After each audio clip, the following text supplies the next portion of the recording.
हा एवढं नटून थटून जय भीम बनून कुठं म्हणजे वर्ण खालपत्र तर निळी झार झाली म्हणून म्हणलं. पहिली गोष्ट म्हणजे जय भीम हे तोंड वाकडं करून नाही तर अभिमानानं म्हणायची गोष्ट आहे. अहो परमपूज्य भीमरावजी आंबेडकर यांनी जे आपल्या महाराष्ट्राला भारताला दिलंय ना, ती लई मोठी गोष्ट तुम्ही विचार पण करू शकत नाही. जसं जय शिवराय, जय महाराष्ट्र, जय मल्हार, तसंच जय भीम. आणि उरतोय प्रश्न निळ्या रंगाचा ना, तर निळा रंग हा समतेचा, एकात्मतेचा, निष्पक्ष न्यायाचा, सगळ्यांना समान हक्क मिळण्याचं प्रतीक म्हणून त्यावेळेला आंबेडकरांनी निळा रंग निवडला होता.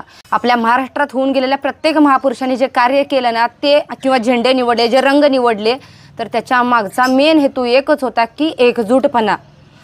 पण आपण काय करायला लागलो आहे आत्ता, त्यांनी जे रंग निवडले त्या रंगाचे कपडे घालायचे ज्या दिवशी त्या महापुरुषांच्या जयंती असतात त्या दिवशी, त्यांचा फोटो किंवा पुतळे त्या गाडीवर ठेवायचे, मिरवणुका काढायच्या, डीजे लावायचं, नाचायचं, दंगा करायचं, गाडीच्या पुंगळ्या काढून गावभर फिरायचं.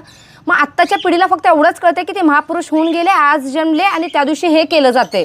पण त्यांनी जे कार्य केलं होतं, त्यांचा जो मेन उद्देश होता तो बाजूलाच राहायला लागलाय.